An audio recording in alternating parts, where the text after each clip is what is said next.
Alright guys, I think I'm live with some technical issues. I can't see anything, but I think we might be live, so I'm gonna just talk just in case and see if I can fix this in the meantime. Apologies with this. Let me see if there's anything I can do to fix it.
Alright, I think we're back. Apologies for that, guys. Seems that we started with a bit of a technical issue there. What a time for it, eh? The start of the show. But hey, at least it's the start of the show. It means the show must and can go on. So let's get to the intro right now. Welcome to the Rebellious Noise Pro Wrestling channel. On this channel, we bring you some great content from inside and outside of the squared circle. We will go through and offer some in-depth analysis of the biggest events of the year, as well as bringing you exclusive interviews with some of the industry's biggest names. There will also be live show reviews, in-depth features, and podcasts. So make sure you give that subscribe button a slam so you don't miss any of the action. All right, once again, hello everyone, and welcome back to the Rebellious Noise Pro Wrestling channel. My name is Scott, and we are here for the build-up show to Night of Champions 2026, of course, coming to you from Saudi Arabia, Riyadh to be exact.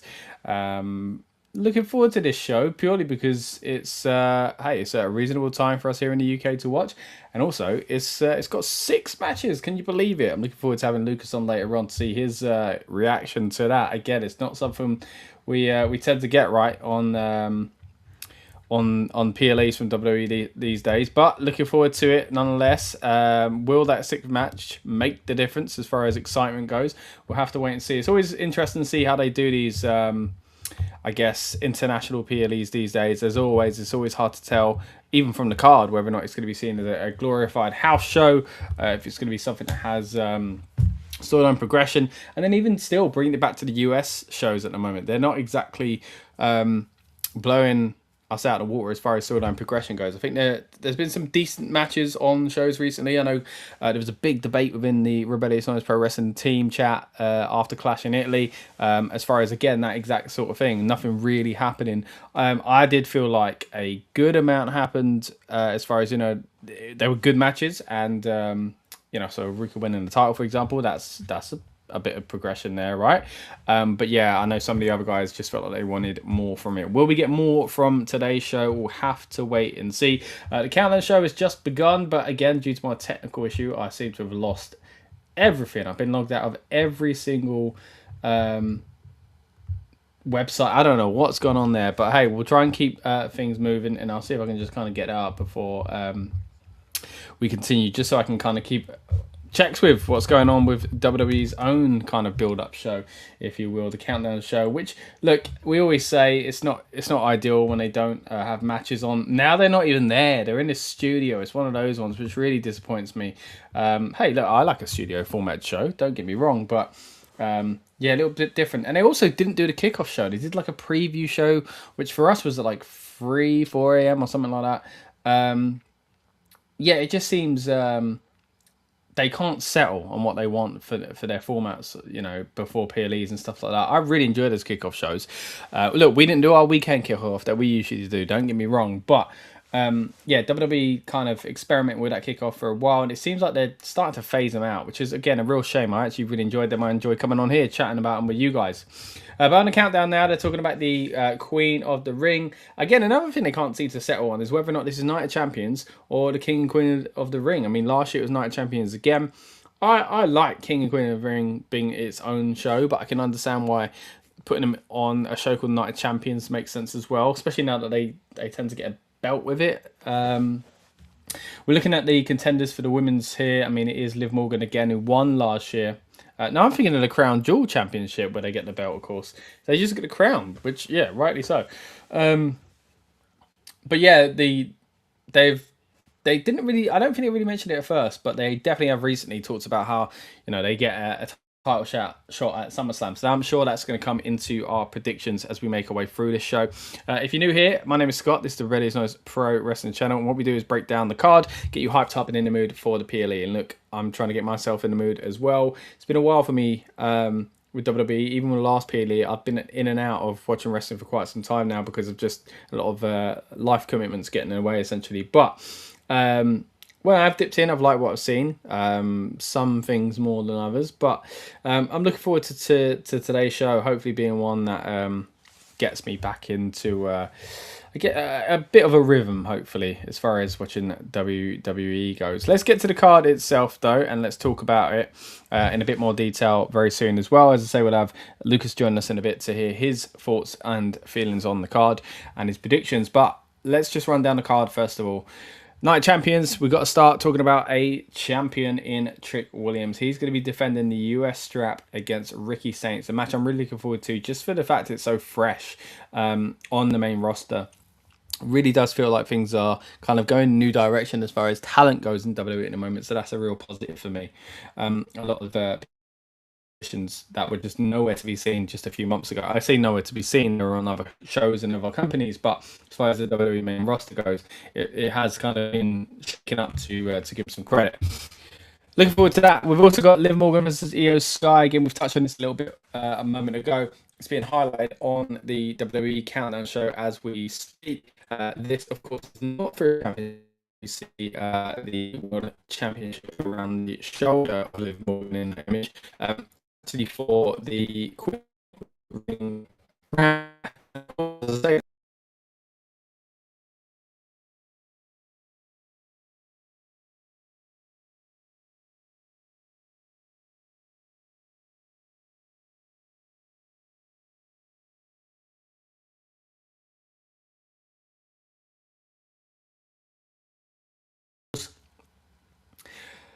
Now, where there is a women's championship on the line, it is going to be set out between former champion Jade Cargill, who's looking to regain the title from Tiffany Stratton. Excuse me, US championship, I should say. So, of course, not former champion.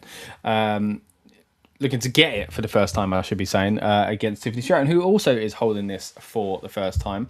An interesting feud, again, one that was a WWE Championship match a little while ago, hence my kind of kerfuffled confusion. Yeah,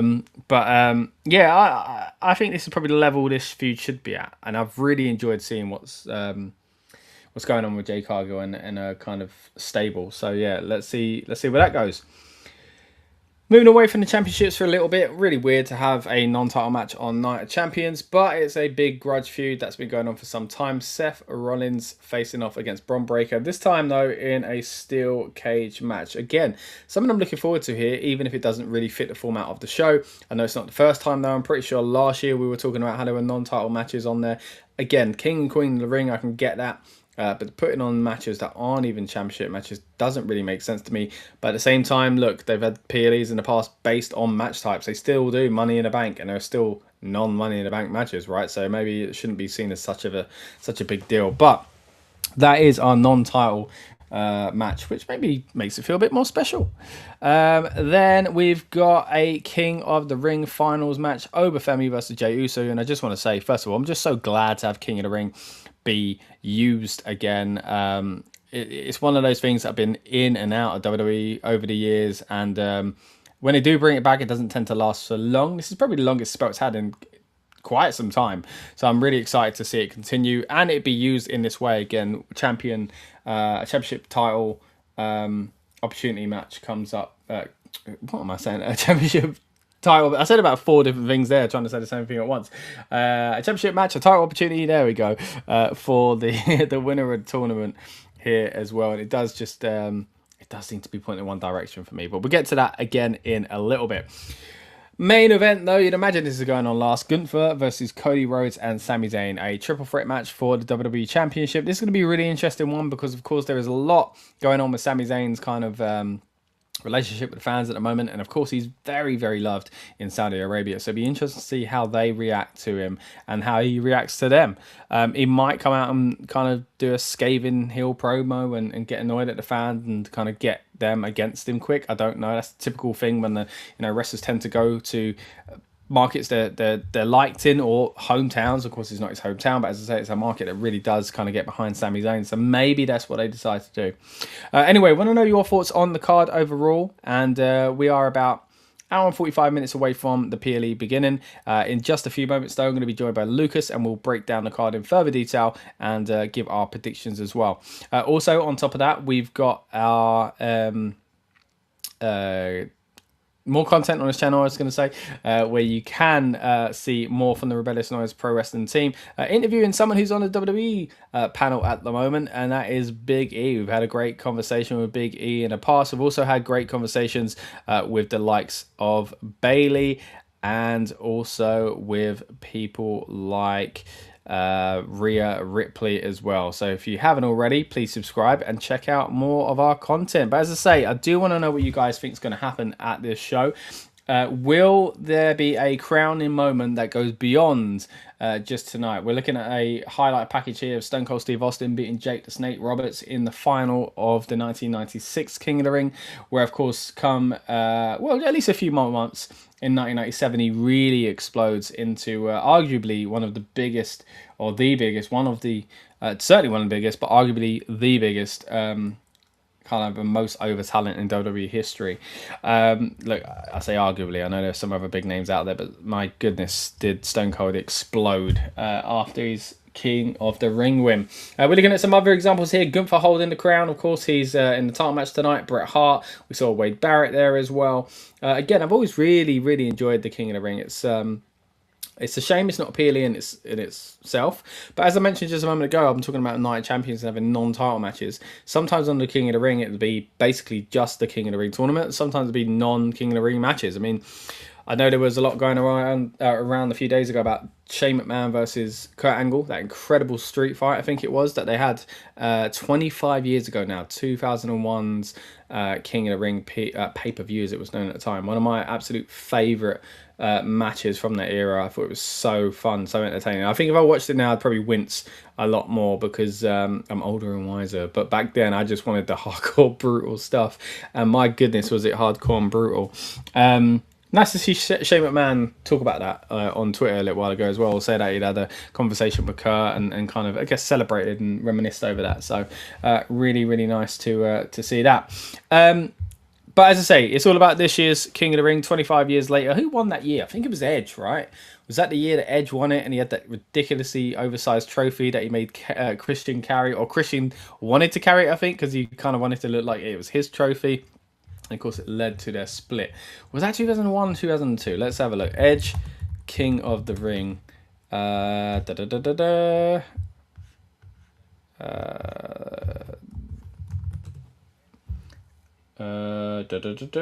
Yes, and he beat Kurt Angle. Oh, hold on a minute.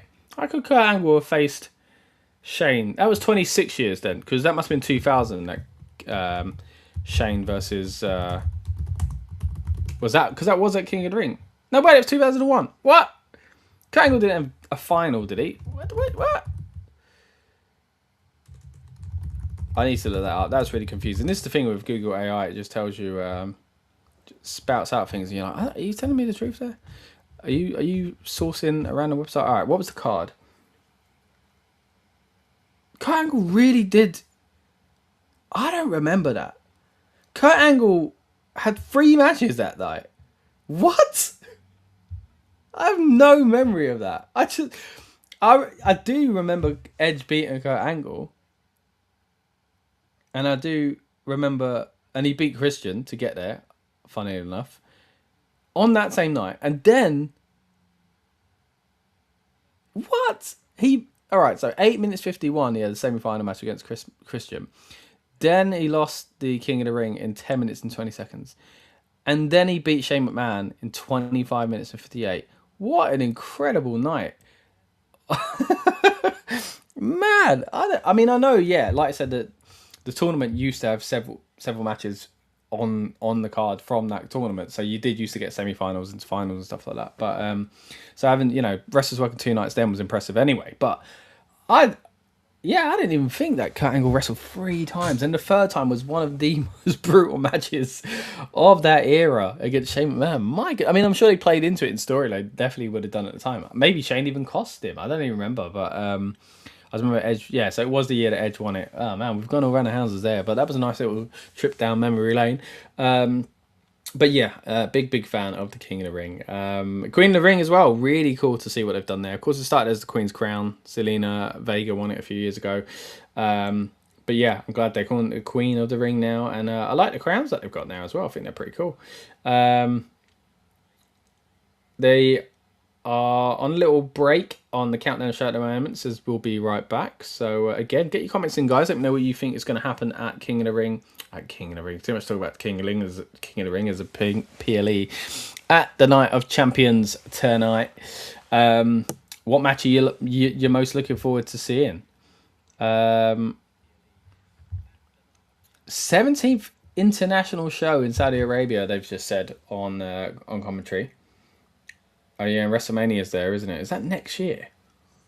Gosh, it is, ain't it? The next WrestleMania is there. I mean, again, I get to watch it at a reasonable time. That's going to be nice.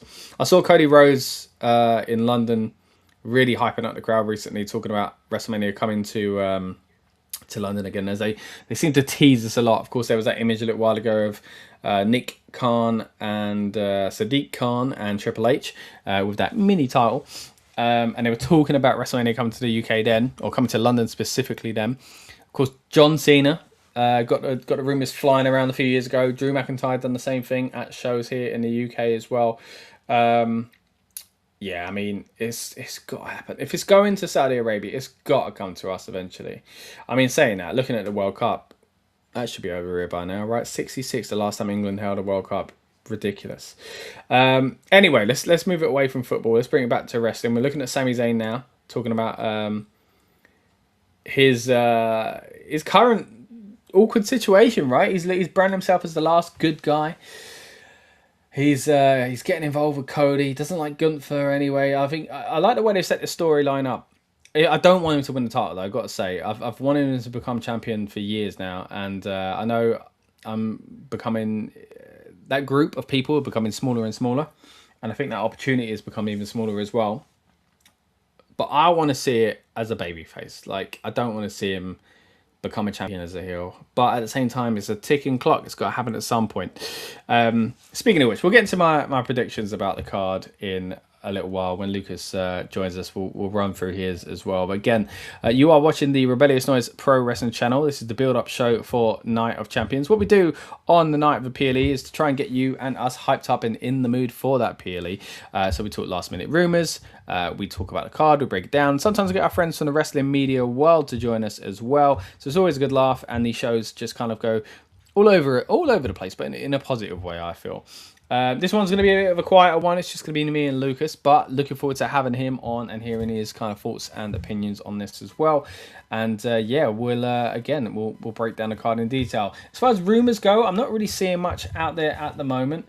I suppose it's not the most, I guess, exciting show as far as like rumor mill. Because it's a show where, yeah, they might have big surprises and stuff like that, but you're much more likely to get that in, I think, in American shows. Sometimes you do get debuts. I think even last year, the MFTs grew. I don't think they weren't even called at the time. And now the MFTs have fallen apart, right? Night of Champions 2025. Someone showed up last year. Let's have a look. Solo Sikoa.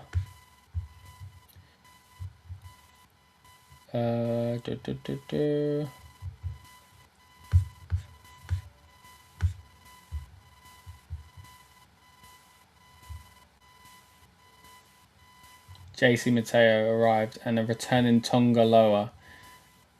And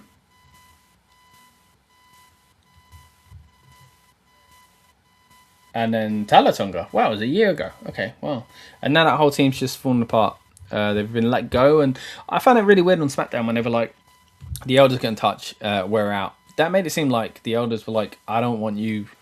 You're the problem. That's what it made it sound like. But they were annoyed with Solo. So which Elders are we talking about here as well? But yeah, I don't really know what they're doing there. I don't know if they're going to bring Solo over into the Bloodline officially, because obviously that's part of the story he's playing at the moment. He's trying to align himself, of course, on SmackDown with LA Knight. Didn't quite work out for the guy. But yeah, I don't know what the end goal is. For me, the clear thing seems to be that Jacob Fatu is the suppressed good guy who ends up kind of flipping at the end and changing and turning on Roman, and he's the big bad boss. But there was still opportunity to do that with Solo. And I think them bringing him back into it's quite interesting. Is that what we see? Is it Solo trying to get Jacob away from the Bloodline? Do they do it together? Does he infiltrate using Jacob Fatu? But someone's got to be on top at the end of this, and it's more likely, I think, at the moment to be Jacob Fatu than Solo. But yeah. At the moment, we are still on the Countdown show. They are showing a promo package for Jade Cargill and Tiffany Stratton again for the US Championship this time.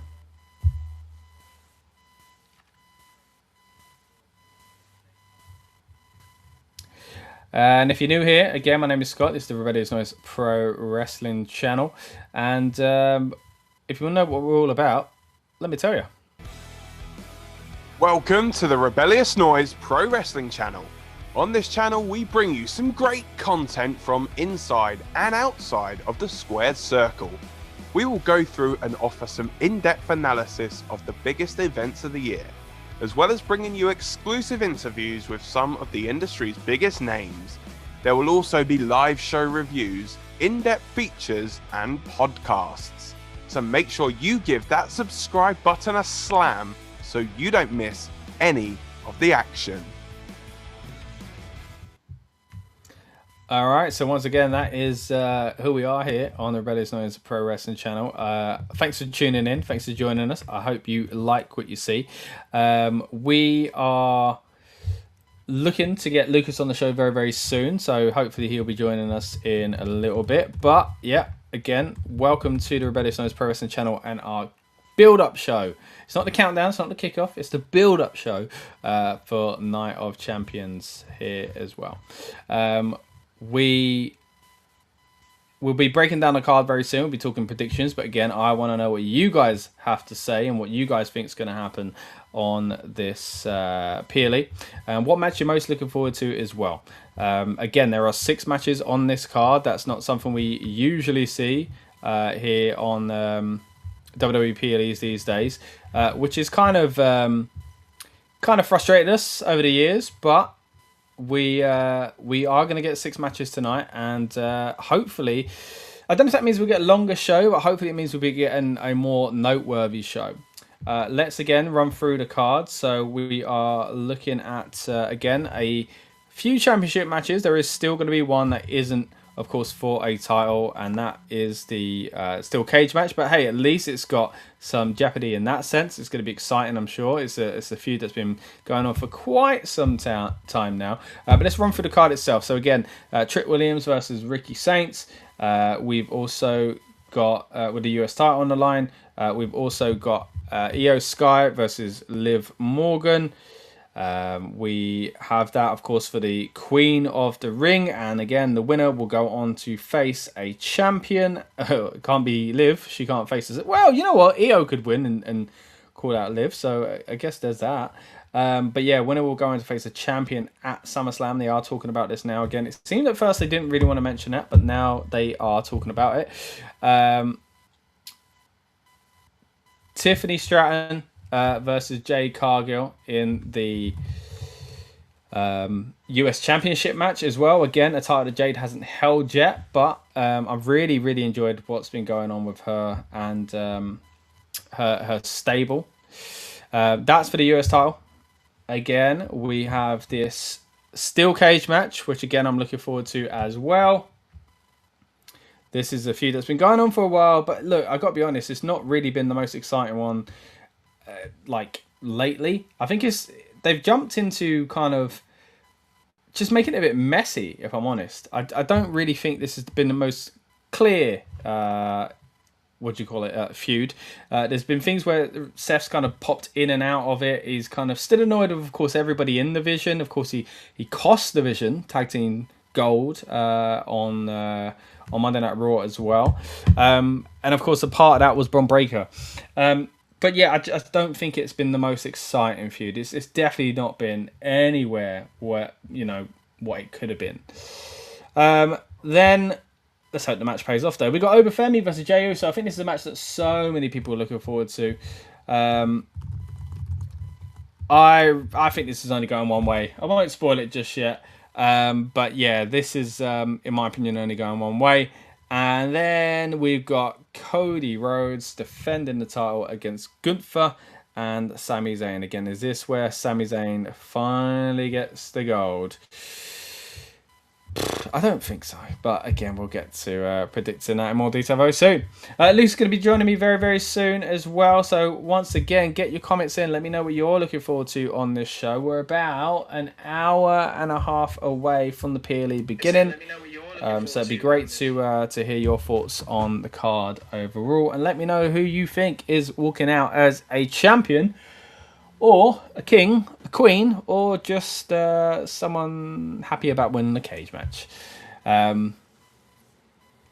Like I said before, it's not just preview shows and build-ups that you can get on this channel. We've also had the opportunity to interview some of your favourite WWE superstars, including LA Knight. Yeah, we did. We had a good conversation with him. We've also had a great conversation with the members of, well, what were then the members of Imperium, of course, and then the Intercontinental Champion. That man on your left-hand side is looking to get gold on that shoulder once again tonight. Will he do so as Gunther goes into a triple threat for the WWE title? Also had a great conversation with Finn Balor on this very channel, as have we also had conversations in the past with some people that have left WWE now, such as Riddle and Shayna Baszler. Either way, they're still very, very interesting interviews, if I say so myself. On the Countdown show now, they're interviewing Trick Williams, who just looks like a superstar. Peter Rosenberg asking him about how on SmackDown Lil Yachty was attacked. Does that make it more personal? Trick is saying yes, it does.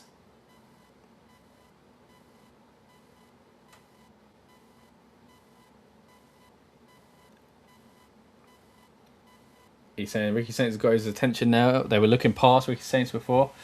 I'm really looking forward to seeing what they do together, to be honest. I've enjoyed what I've seen of this feud so far.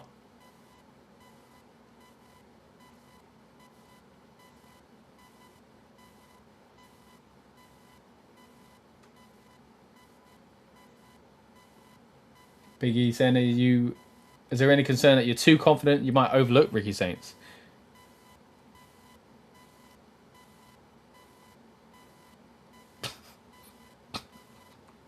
What? Jim Williams said he had a friend who said he was going to stop smoking, but he got hit by a tobacco truck. So, you can't live in fear. What? What the heck?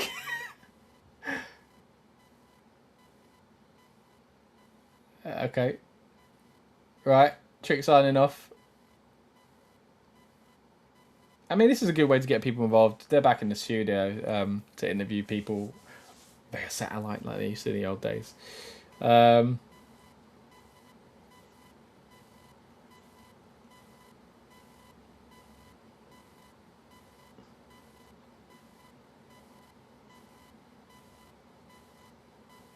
I think it's a big opportunity for Ricky Saints to be in this kind of title picture so quickly. To be fair, you know, Trick had the same. He was called up and he was very, very prominently used straight away. Was it the Elimination Chamber he was in? That seems to be the pattern now, right? They bring someone up big to go in there, like Tiffany Stratton. I remember when she was in the one in Australia, and people loved her, and they really kind of got behind her. And it's it's a good time for it. You know, you have the Rumble, you have Chamber, then you have WrestleMania. It's a good time to try and make a name for yourself and make an impression. Now, of course, though, we're getting close to SummerSlam, the biggest party of the summer. Summer's heating up here in the UK, hence my aircon being on the moment, and actually starting to make me feel a little bit chilly. But yeah, it's hot here in the UK at the moment, and it's only going to get hotter as we get closer to SummerSlam. It's a 2-night event now. Looking forward to it. Looking forward to covering it on this very channel. But yeah, that's the next big show, which is I think about 5 weeks ago away even. I think it's about the 1st or 2nd August that it begins. But yeah, I'm looking forward to that. And of course, we will find out tonight basically what 2 of those matches are going to be, or at least half of those matches. We're going to know whether or not it's Iyo Sky or Liv Morgan going up against, going for a title, or if it's going to be Jey Uso or Oba Femi.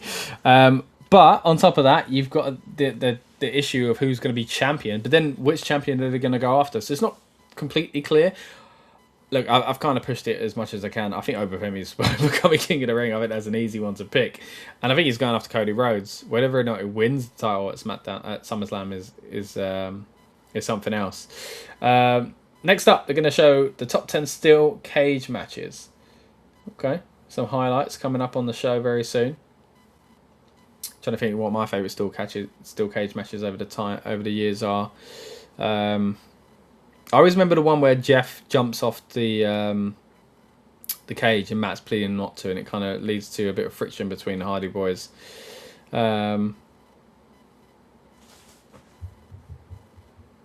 Right, so we're on an ad now on WWE's Countdown show, and we are about an hour and 20 minutes away from the PLE kicking off. We are a few moments away from Lucas joining us as well to give us his insight on the show and who he thinks will be coming out on top. But once again, I want to know what you guys think of the show as well. Are you happy with a 6-match card? Does it make you feel a bit more confident about things going forward? It's interesting that this is the show they decided to do it on. Is it just simply because their hands are tied? Because they've got to give the women equal bidding as far as, not just a title match, but they've got to give a finals, just like they do with the men's. So maybe that's what's kind of done it, because they don't usually, this 50-50 booking that we sometimes talk about doesn't always happen these days. But when you've got 2 Royal Rumbles, 2 Elimination Chambers, that's where you're going to do it. But then, because those match types are so big, those are the shows that end up really going down to 4 sometimes. So, yeah, interesting that they've decided to put 6 matches on this card. I mean, what have they kind of pushed in that they might not have done before? I mean, surely the one that makes the most sense to not be on this show, purely out of a kind of branding point of view, is the steel cage match. It doesn't really fit in that sense. It's not a championship match or anything like that. But when it comes to the card and kind of importance and prestige, I guess if it wasn't Night of Champions, the match would probably not be on this card. Even though Trick Williams has been pushed like crazy, I reckon it would have been this match here. I think they've probably put this on to have more title matches, just because Ricky Saints hasn't been kind of used that much yet. I think this could have been the kind of thing that they wrongly, don't get me wrong, put on SmackDown instead. I think this would have snuck onto the card. Excuse me, not that one. This one here, that's a Queen of the Ring, so it had to be. I think this one would sneak onto the card anyway, because there's been a fairly big storyline that's been going on quite some time. And again, Jade Cargill has been really impressive, I feel, with her new running buddies as well. So I reckon if they did cut something, what they should have cut and again, this is just purely because of branding, is a steel cage match. But I'm hoping it blows me away, and I'm at the end of the night thinking that was the best thing. I'm glad they didn't do that, didn't get rid of that. But yeah, I reckon what they might have bumped, if this was your traditional that's the modern version at least, 5-match card, I think they probably would have bumped the men's US title match. No tag titles on here, you know, so they could have done that. I mean, the tag titles are kind of, I don't know, afterthought at the moment, really, aren't they? You know, I like Truth and Damian Priest. I don't mind them being a team together. I don't mind them being tag champs. But then the other one's got to be a bit more prominent and used, and it was used in the Vision stuff. They did just change the titles, but like I just think there needs to be more done for the division. You know, if you just a year or so ago, the SmackDown title tag title division was incredible, and it was great on SmackDown, but they didn't really do anything on PLE, so it's just really, really strange sometimes. I know a lot of stuff going on at the moment as far as that video that Jinder Mahal released where he talks about his contract and how, you know, basically sometimes they might not want to put you on certain shows for certain payments. Really interesting to see that broken down. I've heard things like that in the past, so when you start factoring it in, because you know, we've been talking about for ages now on this channel about 5-match cards and how much it doesn't make sense that certain feuds just play out on TV only. I think it's good for TV, but they need to at some point get the reward of being on PLE, right? If you keep putting title matches and fairly big feuds to, you know, finishing on TV, then the perception of those things comes down because it's just a TV thing now. Before it felt like, wow, a title match on TV. Now it's like, yeah, but this is a title that doesn't get off of TV. It doesn't go to PLEs, you know what I mean? Or barely is seen or barely defended. We'll see a little ad there for WrestleMania 43. Yeah, it's going to be really weird, man. It's going to be very strange seeing a WrestleMania outside of North America. Of course, the Saudi shows have kind of got bigger and bigger. 17 of them now, and yeah, WrestleMania, it doesn't get any bigger than that. It's going to be interesting seeing what the vibe is. You know, we do a lot of content, as most wrestling content creators do, of course, around WrestleMania season, and just getting hyped up and in the mood, not just build up shows, but we tend to do extra for WrestleMania, and a lot of it is around the vibe and the excitement of it, and I just do wonder what that's going to be like when we get to Saudi Arabia and the first non-North American WrestleMania. What we're going to do now is we're going to bring in Lucas, who's just about ready to join us on the stream. We're going to hear his thoughts and opinions on the card. Again, we're going to break down the card in general. We'll talk a little bit about the build towards this PLE, and again, what we might look forward to on the other side as we head towards SummerSlam as well. So, without further ado, let's bring in Lucas and see how he's doing. Hello, mate. How you doing? Yeah, I'm well, thank you. A bit hot, but you know, I think you're hot. Yeah, mate. I don't want to brag. But my aircon's on and I'm getting a bit chilly. But you're lucky for some, eh? Lucky for some. I know. Hey, look, it was here when I moved in. But man, it's an interesting card to break down. Look, we haven't been on air for a while. We did some content around Clash in Italy, but even then, I dipped out for some time. I've had a lot going on, and I've only loosely kept up WWE, just like I did for Clash today and yesterday. I've spent a lot of time watching highlights, trying to catch up. So I've got a few questions to ask you because I've kind of absorbed it in a really quick time. Interesting, of course, because they've been on this European tour. Interesting because we're about to get to SummerSlam, and interesting because it's a 6-match card, Lucas. How are you feeling about that? We're being spoiled, aren't we? I know. Yeah, we're being spoiled. Today, and then I think NXT got 7 tomorrow. Wow. But something that we are missing is a tag team match on any. There's no tag team match over either card this weekend, and obviously a lot of the main things on Raw, at least, have been around the tag division, which I did find, and the praise they got obviously for the tag team title main event Vision against Street Profits at the last edition of Saturday Night's main event. I thought maybe, and the champion, and with the show being Night of Champions, I thought maybe a set of the tag team championships would be defended, but we don't as of now. Obviously, I'm watching the countdown in the background. And yeah, it doesn't seem that they're going to deviate from the usual format of it being, hours of talking essentially before Yeah. the live wrestling. But yeah, I mean, yeah, like tonight we've got 6 matches though, and they're quite interesting, all quite interesting in their own way.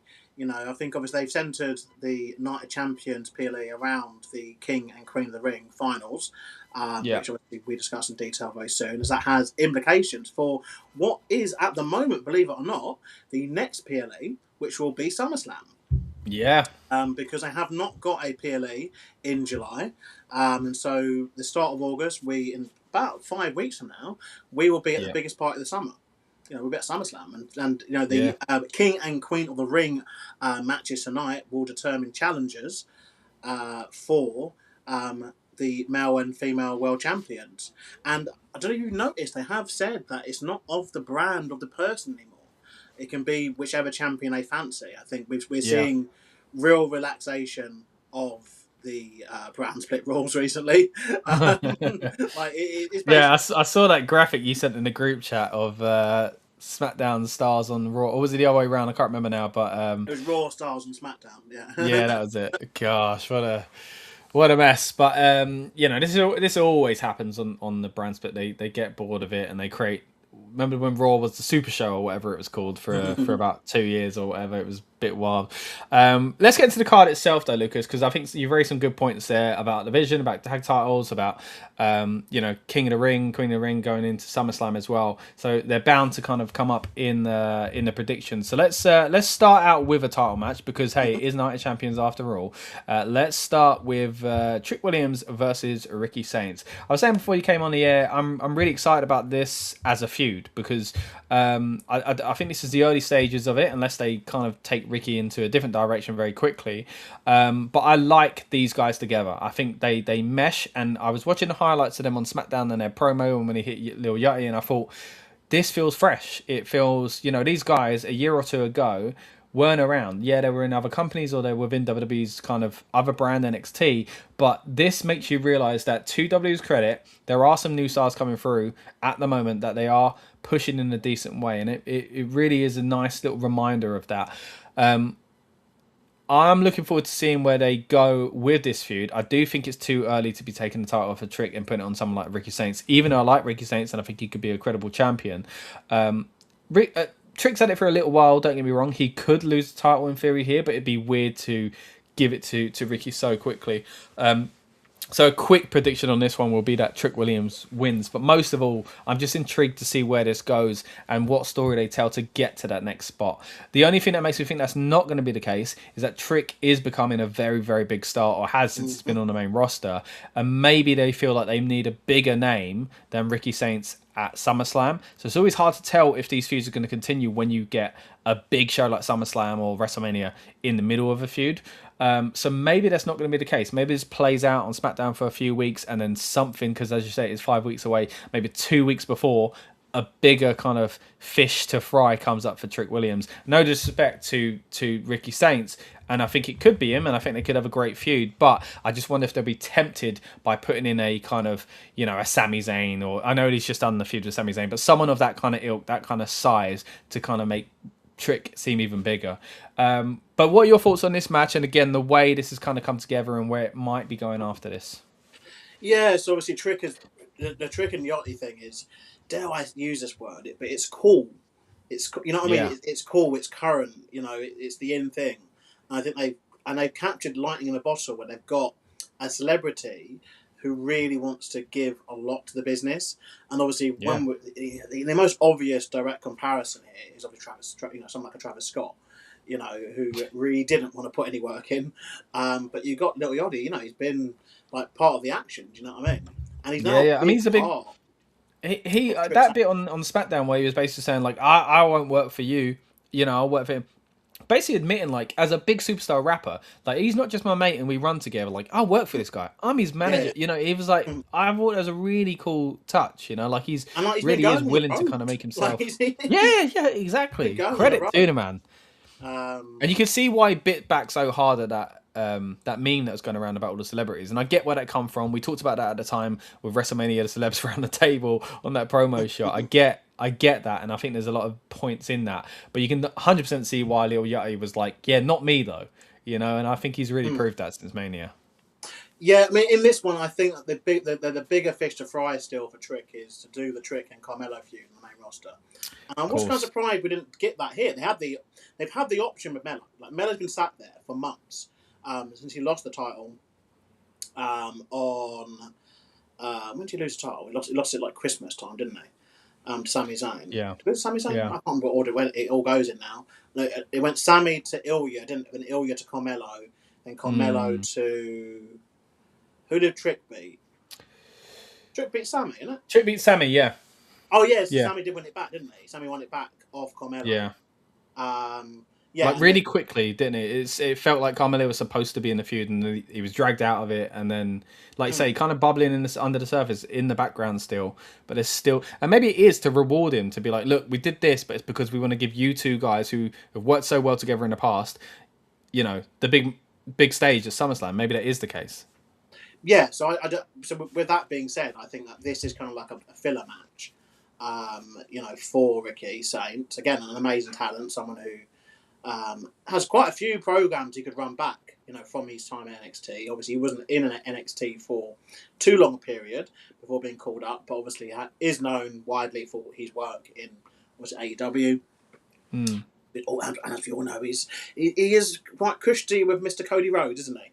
So there's a reason why it does seem that sometimes there's cards that he's on, and it is a fresh match in a weird way. Like it isn't for the main roster. It's a fresh for the main roster match.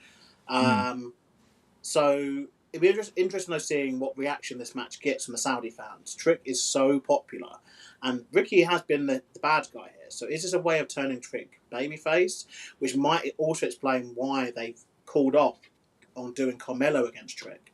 Because at this point now, Trick is the babyface, and so is Carmelo. But you know, they could. You know, good guy. We've seen obviously over the years. You know, Hogan and Warrior, for example. You know, we've seen that be done, and it happens more and more often. So they are now showing, by the way, on the watching the countdown show, they just showed Triple H arriving in a private jet in Saudi. It just seems that the pre-show panel is at WWE Studios for this occasion. Don't seem like they've flown them out. Which kind of makes sense given the situation. Just, you know, in my opinion, just a bit, might some people asking. I don't want to comment about the political stuff with Saudi Arabia, but yeah, we have to acknowledge that that's the reason why maybe some people aren't making the trip, who won't be needed, especially because they haven't got the TV, have they? Which is again most likely because of the political circumstances, you know, on there at the moment. But in terms of the show, it doesn't bother me too much when the pre-show panel aren't there, particularly because now we don't get a match anyway. I always like the pre-show people being in the arena when we used to the match, you know, because it was that nice kind of, you'll see the entrances of the commentators, you know what I mean? So you'll see like the fans start piling in a bit, and then the first entrance on the pre-show. But now we don't get the match. They could do. It might as well be in the studio then, yeah. Yeah, it could be studio based. It could be a Zoom call for what I care, you know, Zoom call, and then just obviously show the video packages. But yeah, I think in this one, to the prediction who I'm going to win, I think that Trick Williams will still be the United States champion. I'll be very surprised if he isn't. But you could argue that this could also be setting up a triple threat down the line involving Carmelo too, as there was obviously shenanigans as to how Ricky won. But I would like to see separate things of if they want to do Carmelo and Ricky, do that. If they want to do Carmelo and Trick, do that. You know, and there's a lot of talent in all those guys. I mean, it does solve two of the problems. Even though I'm with you, I'd like the one-on-one between the two of them. But because they've naturally turned Trick into a babyface, it solves that problem. Two babyfaces, right, being in the same match. You make it a triple threat. You got Ricky Saints taking the heat. Also, could be one taking the pin because I don't think he'd come out of it as champion in that either. But that's a way to do it, and it's also a way to boost star power in the match as well. You know, if they can't get someone who's maybe a legend to face Trick, for example, then maybe what you do is you bring two really good, exciting young talents to work against him. So, that could be the way to go. So it'd be interesting to see. I think he's going to have some sort of prominent role at SummerSlam. So let's see what it's like when we get there. Let's move into the next match to predict. We'll do the first of our two finals here as well. We'll start with the Queen of the Ring tournament. We got. Sorry. I'm saying we're doing these quite early, aren't we? Yeah, so I thought, because I want to kind of lean into the championship matches as well by doing this, to kind of look at where it might go after this. So Liv Morgan versus Iyo Sky, again, is for the Queen of the Ring. It's not for the championship that's on the shoulder of Liv, but she is looking to essentially become double champion by winning here. And also, did she win it last year as well? I was getting confused with the Queen, the Crown Jewel thing. She won Crown Jewel. She won. So who won Queen of the Ring last year? Jade Cargill. Oh, that was okay. Right. So, if she is, well, she's going to be champion because she ain't putting it on the on the line. Is she going to be going towards a double championship match? And then that brings up, is it a merger and all that? I don't think it's anything like that. Definitely not a merger. I think Iyo winning makes the most sense. Her having a prominent spot at SummerSlam will be well deserved. They've definitely kind of taken the foot off the pedal for Iyo lately. You look at, I think WrestleMania, she wasn't even on the card, was she? So really, really frustrating to see her kind of slip so much. This is the thing with a talent like that, they can bring her in anytime they want. They can give her something again. And I think this might be that. This might be them trying to push her back into a position she deserves to be in. Otherwise, Liv winning it again, if she's not going to become double champ, I don't think she is. I don't think that's really the story they need to be telling here at the moment with Liv Morgan, because she's got a lot going on as it is being the champ and, being in the Judgment Day and the kind of awkwardness between some of the members and all that kind of stuff. I don't think they need to add another layer of another title in there as well. So I reckon when it comes to predictions, it'd probably be Iyo Sky. It's one of those where I just look at kind of the lineage of who has won this tournament in the past and what are we going to be looking at in the future. I think you want to have a name like Iyo Sky on that list. So for me, Iyo Sky is gonna be the queen tonight. Yeah, I don't know if I can live if Liv Morgan won. It would be such a bad decision. It would clap over the point of the tournament, surely, if the actual champion just wins. And before people say, like, obviously Brock Lesnar as heavyweight champion, obviously entered the Royal Rumble, which obviously was for a championship opportunity, but he did so in a way where it was quote unquote kind of wink wink obvious that he just wasn't going to win, and that he didn't win. And obviously he used that to build up Drew McIntyre and set up that feud and rivalry. And the actual winner of that Rumble, who won the Rumble in 20? Rumble. No, Drew was the winner, wasn't he? Yeah, it was. Drew was the winner, facing Brock at that year WrestleMania. Yeah. So I think everyone has kind of forgotten WrestleMania 36 existed. But he used it to celebrate that. And with this, I'd see no purpose of them doing a champion versus champion thing. I'd also see no purpose of them doing Liv versus Rhea. Again, like they've done it to death. They feuded for the best part of 2 years. It's got to be the legal definition of insanity to kind of be going back to it, like again and again. Even Iyo and Rhea, obviously that's been done. I think we still got the caveat where Rhea's never pinned Iyo. I think we still got that record still exists. And obviously they recently were seen as obviously tag champions, and they were best friends, and there's a story that can be told there, which is more interesting. But the other elephant in the room is, there's still reports saying that Rhea Ripley is still injured. She has not appeared since Latin Italy. And this is something which, a little tangent, but something which is kind of like one of my big annoyances in the Paul Levesque era, is that they don't move stuff on. Like they let things just kind of fester for long. Like, I know Vince would sometimes be very, very like harsh, very, very quick, but it's a case of like, there's always that case of like, you can't go into a pay-per-view, particularly when it's like Night of Champions, and one of your champions is unable to compete. Vince would have got the belt off Rhea and just done a tournament for the championship to end at Night of Champions. Because how are you having like a whole month now where Rhea's not going to be on the program, and if she's not able to go, and she looked banged up after Italy, and look, my heart goes out for her. You know what I mean? Like, being injured sucks, but it's a case of you need a champion to be able to. And again, I think they see it as like they got 2 shows, they got 2 champs, they got mid-card champs, and we've been conditioned to not see champions and to not see their titles on the line.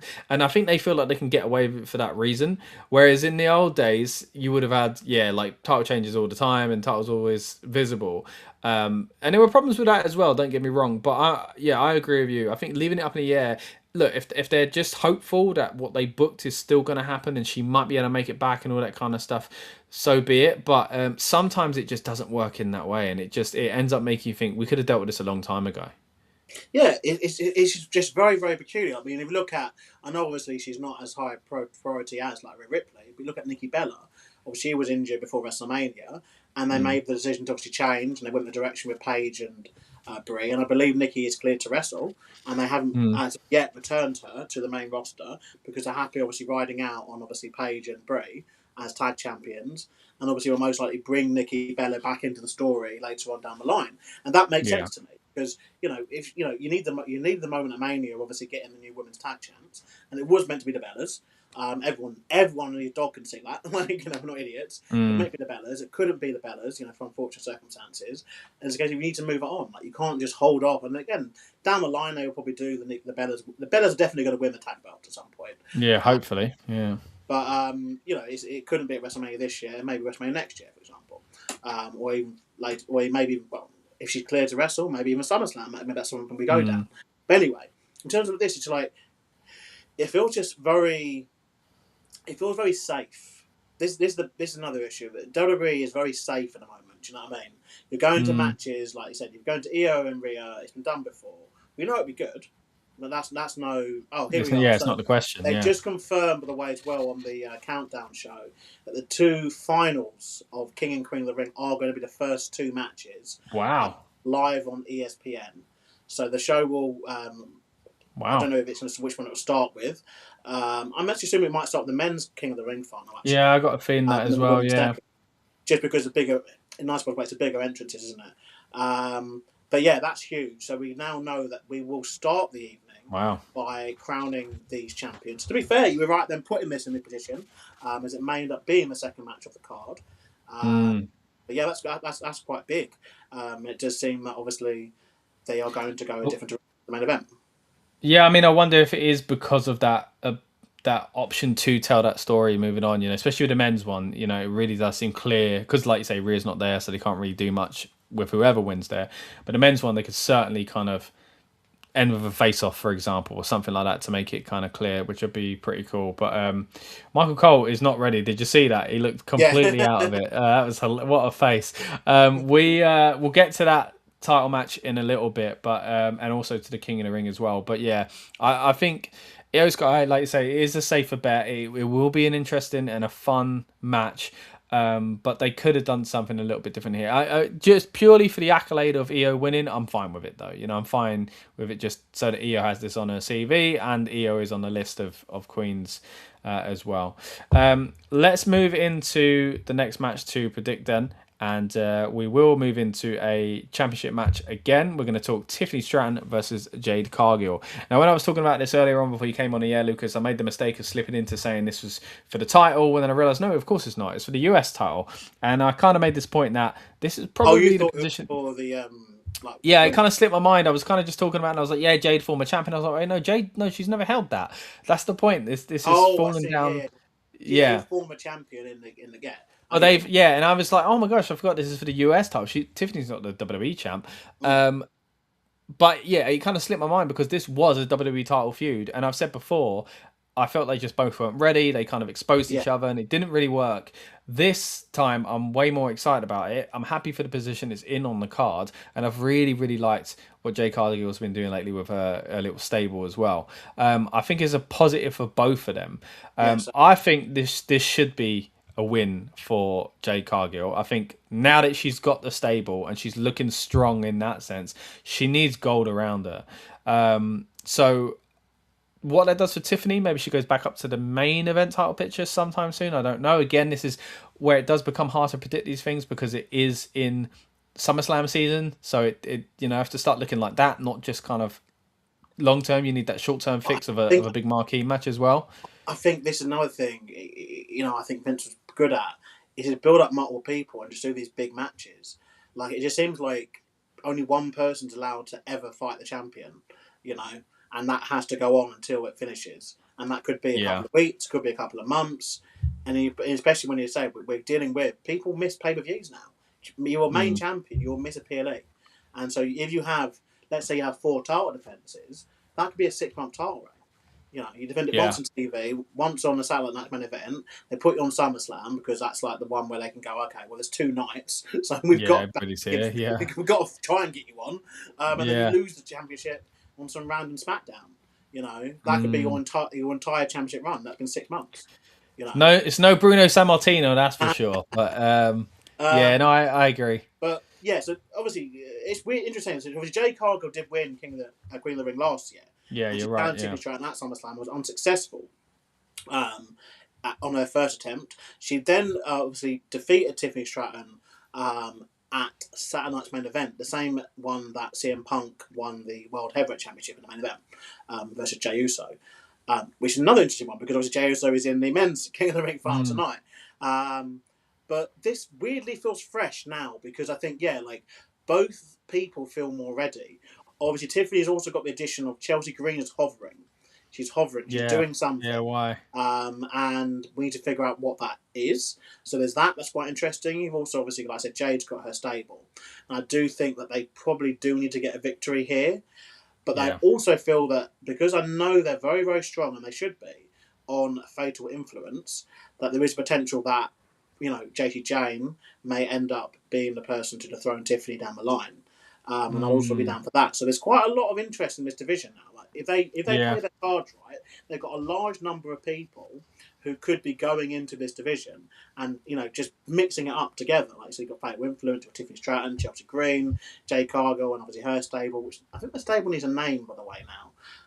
You know, Cargill will beat him. So you know, you've got about 6 people, you know, all kind of floating around in this division. And that's what you want for a division. Because, again, look at what Raw have done with the Intercontinental Championship. You know, there's multiple persons, you know, who are competing, you know, for that. And it's treated like a big deal each time that belt's defended. You know, Penta's doing a fantastic job as champion, you know. And one has to imagine now that Chad Gable's back in that division, you know, that's only going to improve more and more. But, yeah, like in terms of this match, I would really like Jade Cargill to win. I'm conscious, though, that Tiffany's have not had it too long. But as we know with the history of this championship, it is very much just like someone wins it, gets forgotten about, and they lose it. So this kind of trajectory of that, you know. Well, this is an example, though, of a feud that could continue to SummerSlam because they are both big star. They've been presented as the woman on their brand. I think the good thing this time is the pressure is off for both of them. You know, like you say, they're both more experienced, and this is a chance to do it again without the big bright lights. The lights will still be bright, but not as bright as they were before. And I think you put this on a card at SummerSlam for the title, then you're looking at it as being, wow, man, look at the size of this card, because that was once upon a time a, you know, WrestleMania match. You know, it was, you know, for the main title. So I think it's a positive thing for everything. It's positive for the stable, it's positive for Jade, Tiffany, anyone hovering around that, and also for the title itself. So I think it just does wonders. So I'm really pleased with this booking here as well. So I mean, if that's the case, then I think Jade probably won't win here. You know, maybe it is SummerSlam where they do it. She's had so far, Tiffany. She's had 2 title defenses already, and she's also had, obviously not counting the European Tour matches, but she's had 3.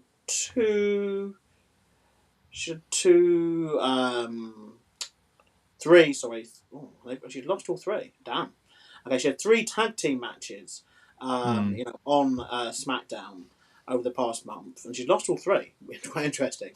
Teaming with Charlotte Flair, Chelsea Green, and Alexa Bliss. Very weird. She lost all 3 of those, but she's won all throughout the European Tour. But yeah, essentially, you know, we are looking at, in terms of the mid-card belt, that's pretty much, you know, a title reign. You know, these days, at least, when Julia had the championship and would just, I mean, she defend it once and then she lose it. You know, it didn't exist for a long time. I think an interesting one though, like you say about Chelsea Green, obviously gutting that they disbanded her stable and you know, let Kaylee Ray go, or Alba Fire, but to keep her hovering here is interesting because typically she's a heel, and that title was a big part of her identity when she had it. So her turning on Tiffany could be a big feud in itself, and there's thoughts about going to do that is well, they've actually done quite a lot of this recently. obviously we've just seen talked about her a second ago, but Julia, obviously she turned babyface against Kiana James. Yeah. We've seen that, and we've seen quite a lot of tag teams kind of break up recently. I know, obviously, not necessarily a tag team, but a partnership turned sour. It's the only thing, but then they are also guilty of just copying and pasting stuff. So obviously, if something worked, because it's always a guaranteed pop, isn't it? But they need to think about what happens afterwards, because it's not about. I always say this with these turns, it's never about week 1. It's about week 2 and 3. Week 3 in particular, because week 2 you carry on the heat from week 1 to an extent. Yeah. But by week 3, we've got to know why this person did what's next. Yeah. And then if we can invest in this going forward, and obviously find out what the direction is. Have they turned because there's going to be a feud between them and that person? Have they turned to kind of trying to move up the card somehow? Is the turn necessitate them getting into a championship picture that was wasn't available to them previously? Or have they turned for other reasons? And they never seem to think about this long term, because if Chelsea turns on Tiffany, does that mean that she costs her the championship? And then they have a feud that goes to SummerSlam. That could be quite nice. Or does she turn after the match, do the attack, and then we get Tiffany and Chelsea at SummerSlam for the championship? Yeah. And then does Chelsea win because she did the turn? Do you know what I mean? There's a lot to consider here. I do think Chelsea will come out to try and even the odds against, obviously, I'm assuming BFAB and Meechin are there at James.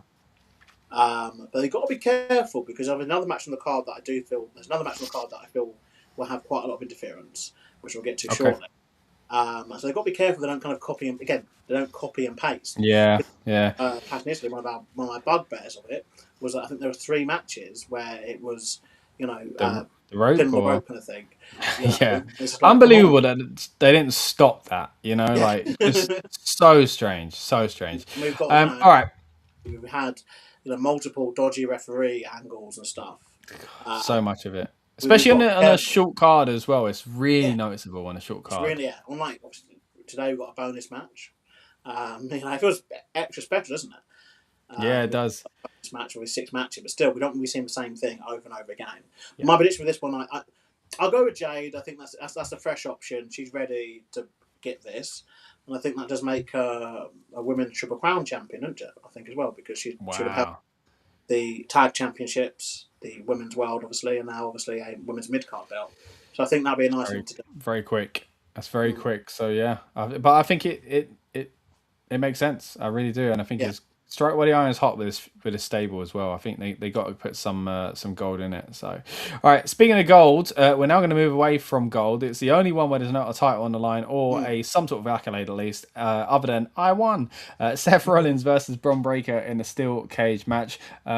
Looking forward to this just because I like both guys and I like steel cage matches, and I hope it is a great performance. But obviously, this is a feud that's kind of been hot and cold and just gone all over the place and just never really lived up to anything. And this has just got to be where they get rid of, end the feud, right? It just has to end at this point. Yeah. But I can understand why they might want to go to SummerSlam, because that's where you really end the big feud, maybe. Or maybe this kind of puts because it has been in and out, up and down, and different members of the division. It's hard. Obviously, the main point of Seth's focus is Bron, but of course he has frustrations with the rest of the group as well. You've had injuries getting in the way. There's people that aren't even about anymore because of injuries. So it's a real messy one. Do they take this opportunity to finish it, or do they take it to get a little bit of an even ground and then be able to build stronger and finish it at SummerSlam? I'm not sure. But either way, the end of the feud needs to be Bron Breakker. So I'm going to go with I hope it ends tonight, and therefore I hope Bron Breakker wins tonight. I'd be understanding, though, if they get tempted to give it to Seth, because he has had a bit of a strange return himself. What are your thoughts on this one? And how do you feel about kind of this kind of really out there match being put on this card? Is it for that reason, to get it out of the way? I think they might do a non-finish. Okay. It's more shenanigans in this. Obviously, you've still got the fact that you've got the Street Profits. You've got an injured Logan Paul, but he's still about. And you've got Austin Theory, and possibly even it could be time for Bronson Reed to return. But look to his pictures, he's looking like he's ready. Really? That'd be great. So Yeah. I do think I've no shenanigans in this one big time. And obviously, like I'm saying, I said the last match, because I think this one in particular, I think there was a lot of interference. I don't want them to heavily rely upon that for the Women's United States Championship, because I think, it could be a bit copy and paste.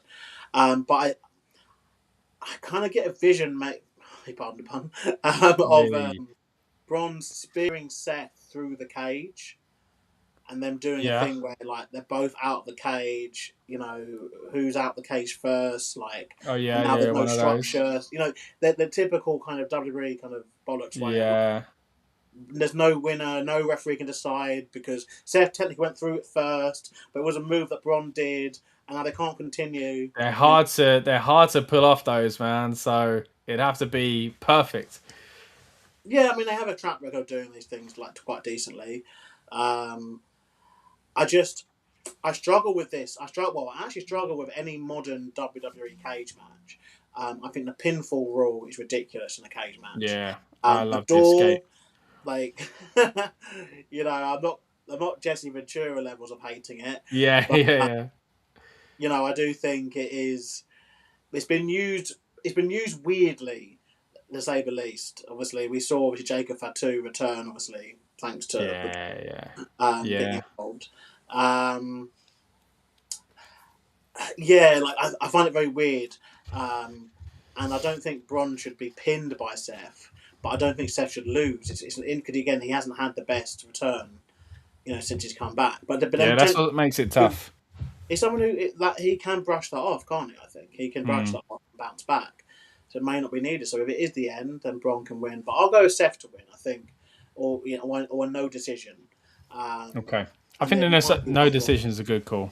Yeah, I think that's a really good call, and especially because if Braun is the cause of the big move that splatters them out into the floor, then like that just goes, Braun's just so aggressive and so powerful, like he can't even help it. And then Seth doesn't look like he's, you know, escaped in a kind of a kind of Weasley kind of way. He still looks kind of like, well, my bad. You know, so I think it kind of works quite well. I think that's a good way to do this. And then maybe it is SummerSlam where they clear it up. Before we move on to the next match, I just want to get to a comment from the Convo Chronicles. Thanks for joining us, buddy. It says Jey is winning tonight, isn't he? I can see Lesnar appearing to cost Oba Femi a match. I haven't even thought about that, but we will be getting to that match very soon. So appreciate the comment. Yeah. What I was going to say though is about the cage match. It reminded me of a question I had for you, because again, I've been dipping in and out. I haven't seen too much lately. I'd heard Logan Paul was injured. Yeah. And then he showed up on, was it Raw, SmackDown, wherever it was, in the UK. And then his title is being taken off of him in a match he's not in. And that really, like, I've got years of gone, on this channel, the main Rebellious Noise channel, on the Talking Beans podcast over the years, about saying how I hate the Freebird rule. I hated it for the New Day. I'm really, really not a fan of it. Is that what happened then with... Because again, I haven't kept up too much. Was it that Logan got injured, and was that the only defense that Braun's kind of been the representation of the champions? Yeah. Or... Because I hate that, man. Like, I get... This kind of goes into what you said earlier on. Sometimes you just got to deal with it and do it. But like... Man, could they not have just had him on the side pretending he weren't injured or something like that? It really, really... And he was obviously physical enough to come and do something. Why couldn't they have him be there on the side and like straight away he's distracted, straight away he's chased off or something like that? It really, really bugs me. But you've kind of answered my question there. But what are your thoughts on kind of Braun losing the title he didn't even bloody hold? Obviously, they had to do some last-minute changes, which I guess, that's something they felt they had to do. I'm not too heated about it. Like, I don't know. I think I'd be more heated about it if he didn't lose the belt. I think that, obviously, his goals are very much all singles-orientated, and him keeping the tag belts would have felt a bit like a consolation prize. And we would have, they would have gone down the route where obviously he's a tag champion and never defending the belts. So did they explain it on TV? Did they say... Paul Heyman basically said that in the contract he had for the championship, that it was any member of the division can hold the tag team championships. Oh, I hate that. All right, okay. But I mean, to give them credit, it's a situation that had to happen because, in terms of it had to be moved on from because Logan Paul did get injured. But Logan's going to come back though, right? So either take it off for both of them. Back, but so injury, so you're looking at a few months. So okay, right, fair. Yeah, I mean, so it wasn't going to be an immediate thing. Which again, I mean, you could argue with the tag belts and how they treat them. They probably could have them just not on TV for a few months, and then people. The Rhea Ripley treatment we talked about earlier on, or strip them, just strip them. That's what I would do, strip them. It's so yes, it is another unfortunate thing for the division, but just strip. It annoys me. So, in your opinion, I don't know if officially it's like this. Is Bron Breakker now a former tag team champion? Yes. God, didn't even win them. He didn't even win them or successfully defend them. So he never was champion. It drives me mad. As well, they count it as Logan and Austin Theory as champs, and then Austin Theory and Bron Breakker as champs. I'm pretty certain that's how it works. I'm going to be here all day, getting into whether or not Austin Theory had the title. That's the thing. Again, I would have preferred them to, strip them of the championships and just call up any tag teams that will talk to them because they fired them all, and just do a 4-way match, something for the belts. I mean, I guess they've got what on their Raw roster. To be fair, they've got LWO, War Raiders, Street Profits. American Alpha. To be fair, they got quite a few tag teams. I know, again, they're not what they had before, but Los Americanos, American Made, etc. You got quite a few, and just move it on that way. But I would prefer that definitely. All right, talking of moving on, let's move. We'll move on to the next match after this comment. Again, from the Convo Chronicles says, can also see Bron hitting a spear on Seth that's standing on the apron and they both go for the cage. You've seen it happen to before. So that's kind of what Lucas was touching on earlier on. But yeah, I think that's a good way to do it. And especially if you're going to make it a draw, it's hard to do that and kind of get the feet touch. But they're always going to have a backup, aren't they? So, but I think that it'll be a cool spot either way. So maybe that's what we do here. Let's move on to the next match.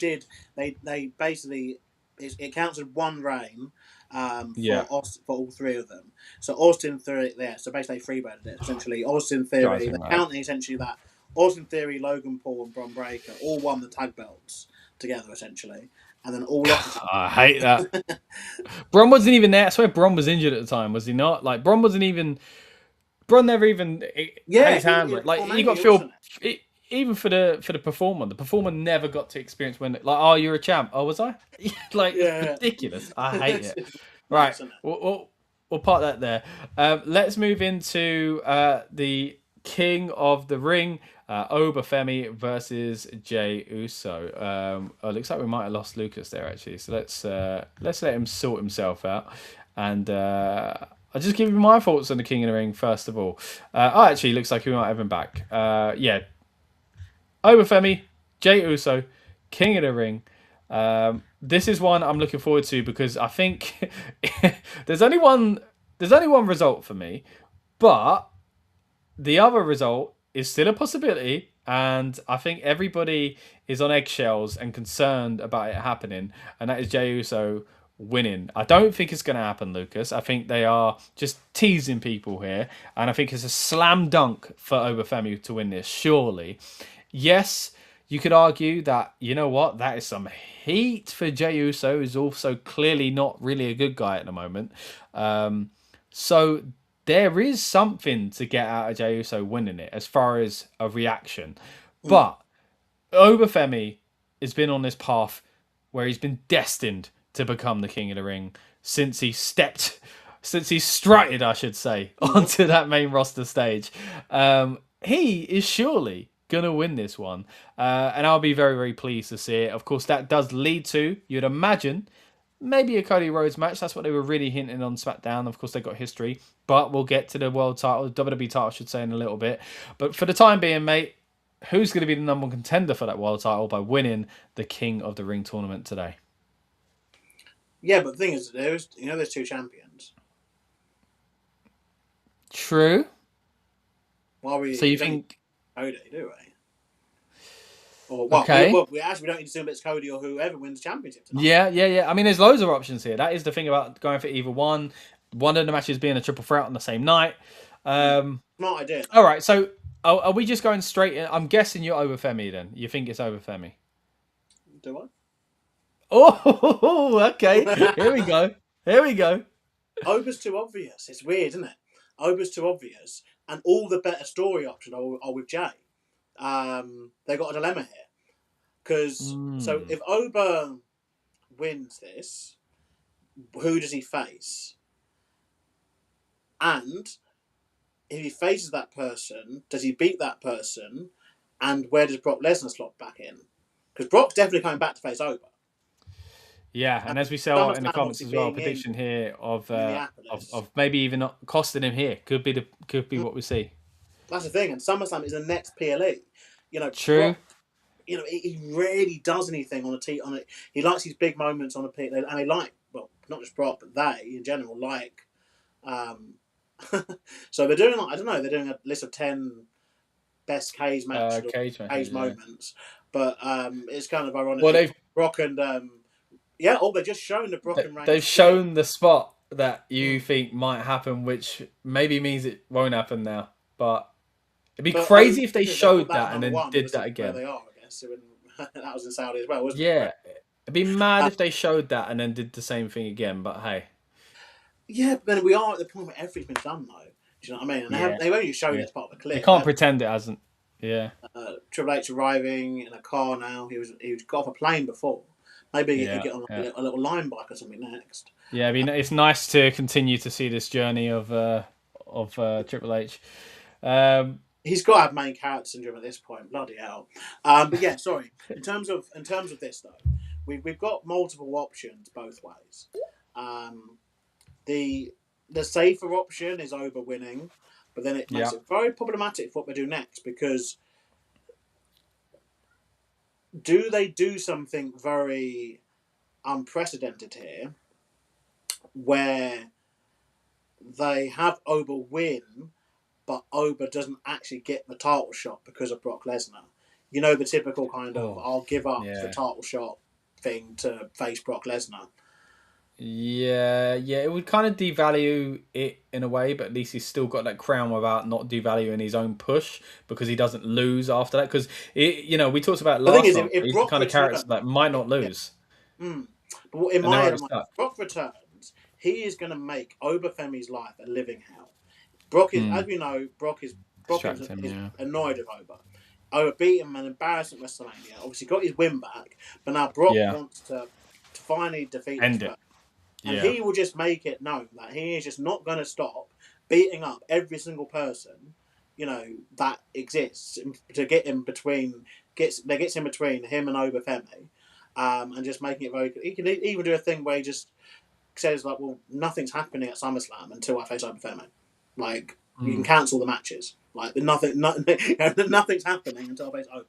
And does he have that kind of power? Well, it's Brock Lesnar. Like, he's one of the, there's only a handful of people who just say, "I want a title shot," and he gets it straight away, doesn't he? I want to be in WrestleMania, he gets on the card. Other people can't do that. Poor Penta, she ain't seen when he had. Yeah, but cancelling other people's matches that he's not involved in. I want to face Cody next. Yeah, but that's one thing. He can get in any match too, because he can't cancel everyone else's match he's not in.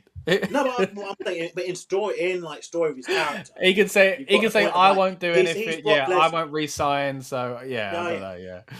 So it's very difficult if Oba wins, unless the match. I mean, that's the thing. It's very obvious that if they are going to do Brock and Oba, it's going to be at SummerSlam. But A goes at SummerSlam and B goes in Brock's hometown. But is that maybe just too obvious? And they're maybe not going to do that, and we'll do that at a later time, because the pop and the ticket sales for Brock exist in his hometown. Exist if he faces anyone. Yeah. So Brock being on the card is enough to kind of, in his hometown, will sell tickets. So do they then do Oba and Brock like later down the line? Because let's be real, I'd argue that that in my opinion could be a main event. Could be a main event. And do they have it? Once Oba has won the championship.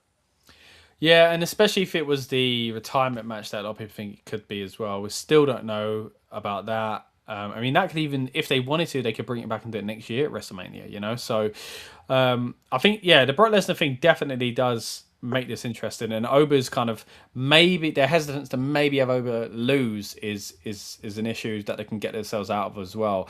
But I mean, you're going with the solution being Jey Uso, I assume, to go after Roman Reigns, which therefore muddies the waters with the Bloodline. I mean, maybe we'll talk a little bit about that here, because the Bloodline, obviously, the story at the moment is your kind of suppressed good guy in Jacob Fatu, who is eventually going to go mad and be the hero, right? That's surely where they're going with it. But then they bring over Solo, who was also lined up to be that guy years ago. Didn't really work out that way. He's had his own group, the MFTs. They've fallen apart, and now they've kind of, what was left of them have come away from him. He's now trying to get in there with LA Knight. There's something strange going on there anyway, that they keep bringing him back to this Bloodline storyline.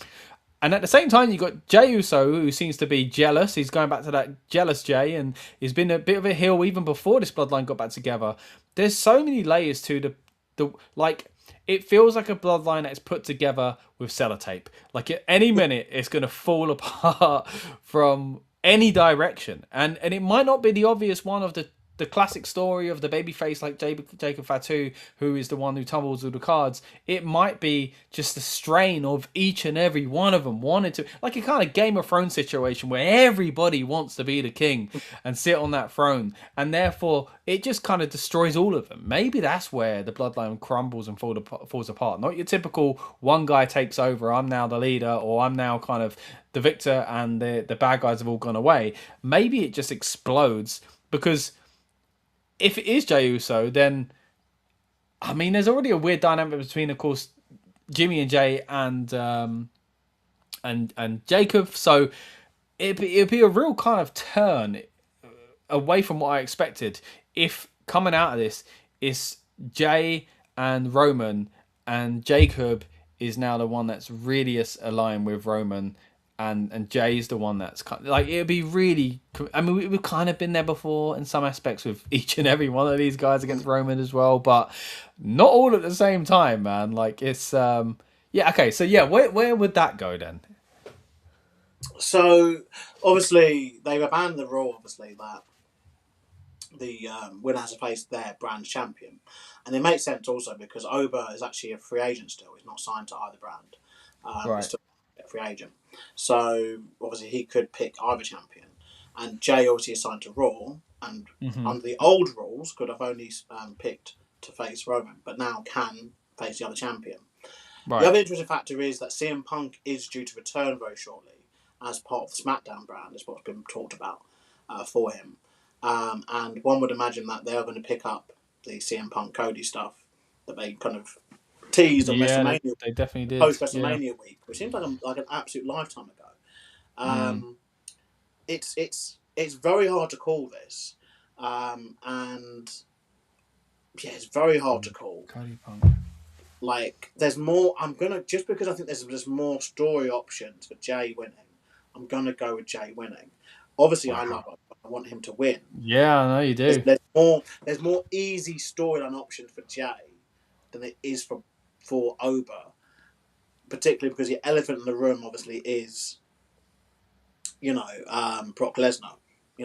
When he slots himself back in, because it feels like when he does, that's going to be Oba's match.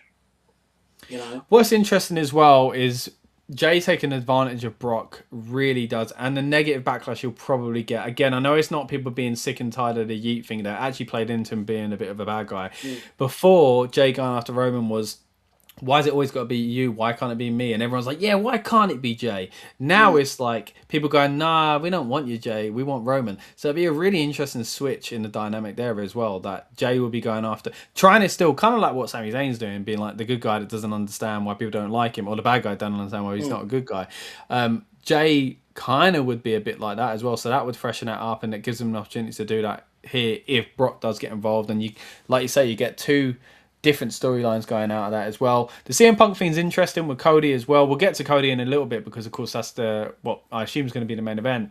But the CM Punk thing's interesting because, again, there's so many rumors going around about CM Punk. Most of all are ridiculous, I'm sure. But the first one, I text Tom, who's been on the channel a few times. I was like, have you seen the rumors about CM Punk? Like, that's how ridiculous it started. Yeah. No one was saying anything. All these people online was going, oh, the rumours about Punk. But no one said any rumours. They all alluded to something that basically they've fallen out. There was a little thing that came out even very recently that kind of alluded to that again.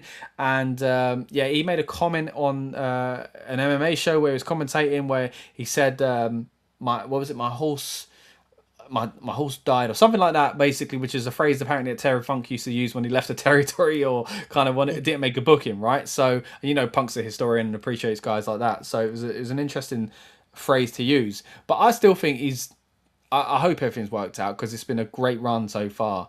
And he's still on promotion. I got an email today from WWE and he was on promotional material for SummerSlam anyway, so if it was that bad, he wouldn't be. So I think Punk and Cody's a really good shout for SummerSlam, man. If there's anything that feels like a big marquee match, I mean, that could be it.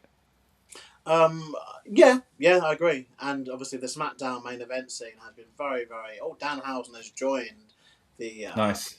At the moment. The Countdownhausen. Yeah, the Countdownhausen. There's a lot of interesting stuff going on with him as well, actually. But we'll leave that for now. In terms of this as well, another thing I thought of with SummerSlam being 2 nights is what if Oba does both? What if Oba faces Brock on night 1 and the winner gets the night 2 championship match? Could do. Hey, that reminds me, before you came on the air, right, I was trying to remember King of the Rings from the past and stuff like that. And I remembered that the anniversary recently of Shane McMahon versus Kurt Angle came up, and Shane tweeted about it, and they had a conversation. I was saying how nice that was and how much I loved that match, and I was like, yeah, 25 years, 2001, and then I started talking about King of the Ring even further, and I thought about when Edge won and Christian held the big ridiculous trophy, and I was like, wait, who did Edge beat and what year was that? So that was 2001, and then I looked it up and I was like, genuinely shocked that on that same night, Kurt Angle faced Christian in an 8-minute match and won the semi-finals, faced Edge and lost in a 10-minute match, and then faced and beat Shane McMahon in one of the most brutal matches of that era in a 25-minute match. I couldn't believe it when I read that. I'm sure at the time I was saying that they played into that, but you saying how someone could do 2 nights was, that's quite impressive. I could not believe that those matches happened on the same night. Yeah, the King of the Ring used to have the semis and the finals together, and that was impressive for anyone to do anyway. Working double duty is always impressive. But to have that crazy match after it, I mean, just wanted to give 25 years later, major props to Kurt Angle, man. What an incredible night that guy had. Yeah, when Angle ramped it up, he was a beast. And I've said this about Angle, like, the WWE version of Kurt Angle, if he faced the TNA version of Kurt Angle, would tap out within seconds. Like, how he was built up in TNA was incredible. Yeah. Match that he had with Styles and with Joe. Yeah, just... some of the best matches of his life were in TNA. Like, his WWE run was obviously incredible, but the stuff he managed to do in TNA... If he literally retired from WWE in 2006, when he left, or 2007, sorry, I think it was. 2006, 2007, one of the two. I think he already had a Hall of Fame career. Yeah, and not even just Hall of Fame, man. Still one of those like possibly greatest of all time type characters as well. Yeah, one of the top untouchables. But he went to TNA, and that man became a menace. He was ridiculous at what he was doing. And then even when he came back to WWE, even though like he was obviously a very banged up, sanitized version of Kurt Angle, it's one of those where a bad Kurt Angle match is still like a good match. Yeah. Like pizza, man. All pizza's good. They're just good in different levels. Yeah, that's true. That's also true. But yeah, in terms of this, there's many options. I'm going to go with Jey, as I think he's in this final for a reason. Gosh, man. I thought it was... I just felt like the reason was to tease fans. But you could be right, man. You could be right. Yeah, all right, let's... the King and Queen of the Ring has been very...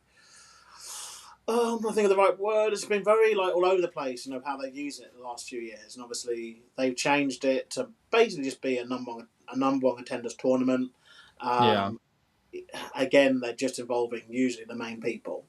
whoever they're mainly using for the men and whoever they're mainly using for the women all go in this, and then that's how they determine the number one contenders. These things, and they haven't done a Cinderella story in this because again everyone's a former champion or has had accolades already, so it's still a big big name versus a big name. Weirdly, I don't think Oba loses anything losing to Jey. I think now he's lost to Lesnar as well. It's fine. I don't think they're relying upon him to be this kind of unbeatable kind of person, especially obviously if Jey wins, it will be because there's a lot of interference and lots of kind of stuff, lots of bits and pieces going on.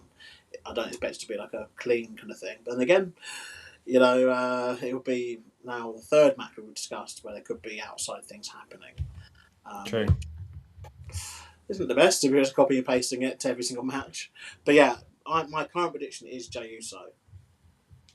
All right, cool. I'm going to go Oba Femi. I still think Oba Femi's the one to do it, but you've really talked me into it. Yeah, you could be right.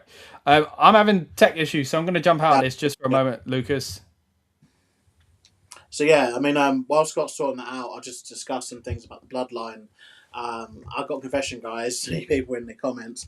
I only skimmed Clash in Italy's main event. I'm done with the bloodline. I can't do it anymore. I generally just find the whole thing just past it. And thing is, as fans, we need to remember that and it's a collective we as well, we live by our sword, we die by our sword. We wanted this. People actively wanted Roman Reigns to win the Royal Rumble match. And by doing so, you must have known that if he wins a Royal Rumble match, that means he's guaranteed a World Championship match at WrestleMania. And if he gets that World Championship match at WrestleMania, he's most likely going to win the World Championship at WrestleMania.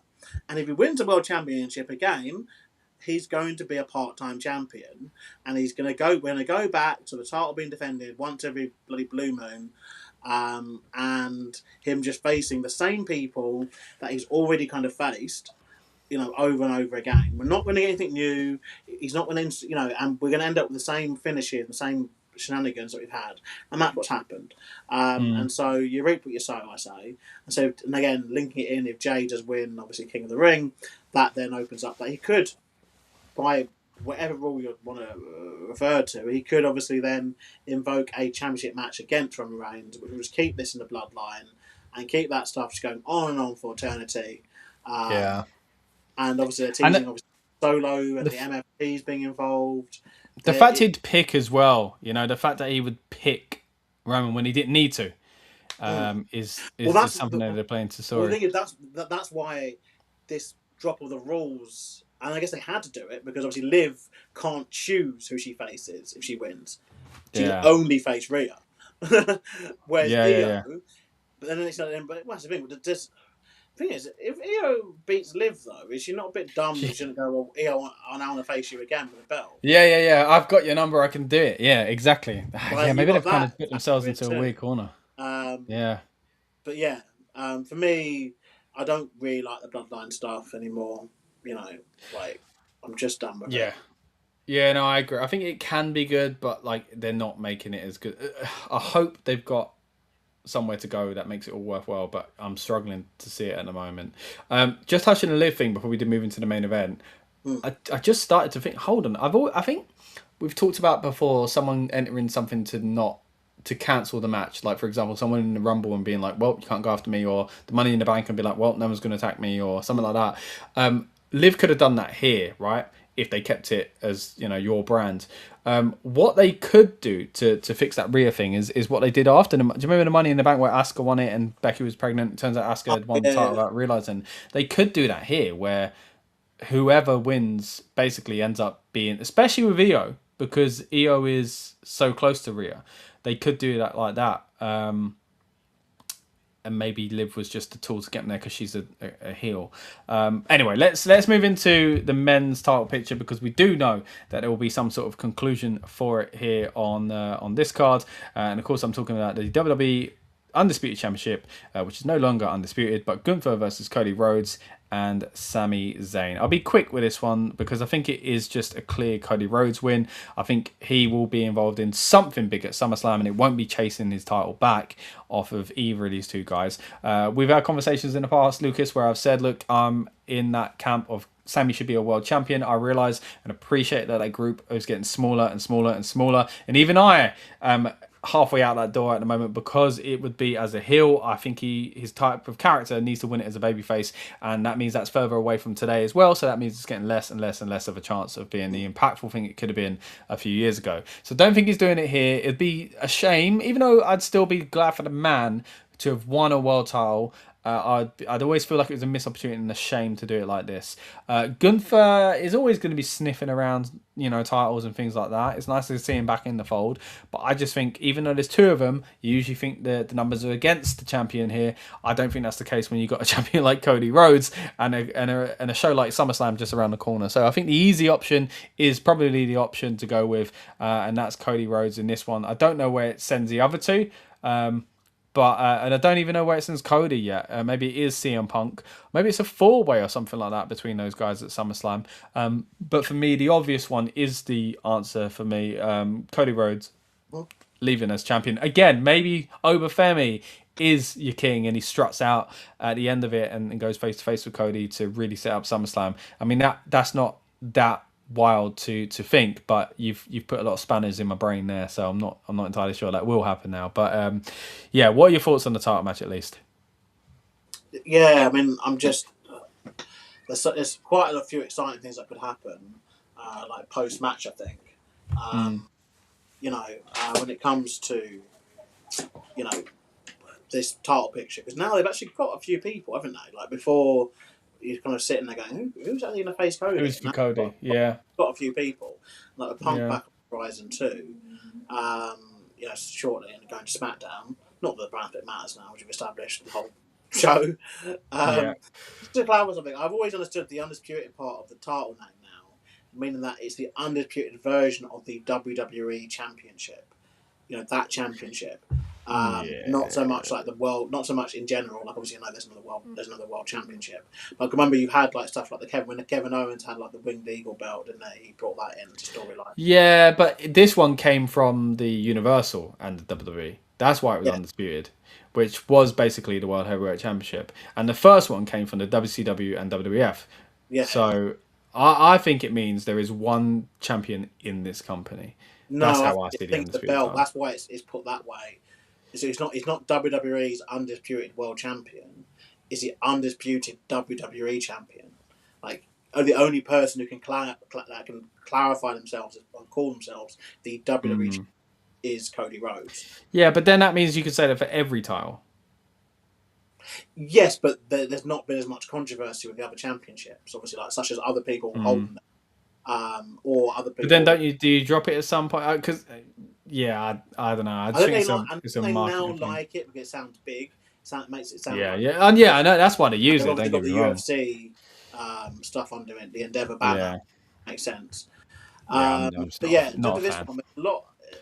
I think they're going to be a lot of story points to kind of go into this match. Obviously, there's history of Gunther and Sami, history of obviously Sami and Cody, and obviously and obviously they showed a graphic earlier on the pre-show that obviously Cody Rhodes is the only person who holds 3 victories over Gunther in the WWE, and obviously one of them, as we know, was a clash in Italy, which was quite controversial. And even his recent one again was quite controversial as well. Oh, it was it was Fast Cam, wasn't it? With Sami counting, and they also might be testing the water for Sami Zayn, because I know obviously there was a big thing about him potentially being the favourite to win the Rumble next year to get the title, get the title match at WrestleMania in Saudi. So it could be them testing the waters, I believe, of that. But I don't think they're going to gamble Cody losing the championship to either of these persons in the triple threat. How do you think they play into... got a question about that referee thing in a minute as well, so try and remind me if I forget. But how do you think they play into Sami Zayn going into a territory where he is so beloved? Because his whole gimmick at the moment is that like, why are the fans being like this? I'm the good guy. If he gets the same sort of reception there, it'll be brilliant because he can be like, you guys, like that'd be really good. But there's a chance that the reception will be so strong that that doesn't happen. I think they probably will play into it. The fans tend to know their role and play into it in most markets, but it's still a risk because he is so beloved there. Does he come out and do the kind of, I know it's not his hometown, but you know, when you go to your hometown or a territory you loved in and you quickly flip it by going, like Drew McIntyre in London, for example, it's not his hometown, but it's in the UK. You know, he'll quickly be like, no, you know, you can't cheer for me, you were never there for me, that kind of stuff. Does Sammy do something here to deal with that? Or does that kind of go against where he's going with the story? And is it also risky? Because we've got to remember as well, Sammy wasn't involved in the early Saudi shows for other reasons as well. So do they really want to muddy the waters there when they've built such a great relationship there? It's a tricky kind of portion of his storyline and character to be in, and a location to go to for that. To the Saudi crowds, they've kind of started matching a lot of what the main crowds do now. So I think obviously Sammy being booed, you know, made to some of them translate, you know, onto the main card. Do you know what I mean? Yeah. And that would probably be the best bet in terms of a story continuation thing, as I do imagine it's probably him eating the pin today. You know, I can't to really kind of go over the edge. Going game with Gunther being pinned, and definitely can't see him Gunther being tapped out. Like I think when it comes to Sammy, obviously, you know, I think he's just kind of that kind of good player they have, you know. Sami Zayn's basically the new Kane. I know it sounds really weird comparison wise, but in terms of like, you know, Kane will be someone who they just throw into like a storyline at random, or a match at random, just to have a person take the fall. And it's like it's a big enough name where, you know, he could win, but as we knew, like Kane, you know, he wasn't the main guy, like ever, you know, in a nice way, he wasn't the main guy, but he did a good job at kind of pretending he was the main guy. In terms of the ref stuff, so you mentioned the ref thing, I don't know what your question was, but kind of something I feel is I do feel we will see that will be a big moment where Gunther almost wins, but there's a referee botch or slip. Oh, like another, that's a good point actually. Bump, and that protects Gunther. Because again, Gunther, there's now this situation where you've got this, where both Gunther and Sammy need to be protected. And Gunther is not going to be pinned. He's protected by basically he's looking like he could have won, but he couldn't have won because of but then they've also got to find a way for Cody to win cleanly because he's still the babyface champion. You know, he can't Gunther tries to pin Sammy and the reffing screws Gunther there, but it's nothing to do with Cody. And then Cody wins clean. Like, you know, he benefits from it, but not directly, sort of thing. Because you know, Cody on SmackDown was like, let's restart the match. I'm such a nice guy. The question I had was more about aesthetics. Why is it that, and I've only just realised this, I think, why is it that special guest referees still wear the old referee shirts? It's such a weird visual. Like, I like it. I like the old ref shirts. I don't mind the new ones, but I'm a big fan of the striped shirts. But then it got me thinking about when Bianca Belair, she was in, I mean, she had her own outfit in like black and white, right? I think from what I remember. But Sammy is just straight up wearing an old ref shirt. Like, I just find it quite strange. It does differentiate them. It makes them go, he's the special ref.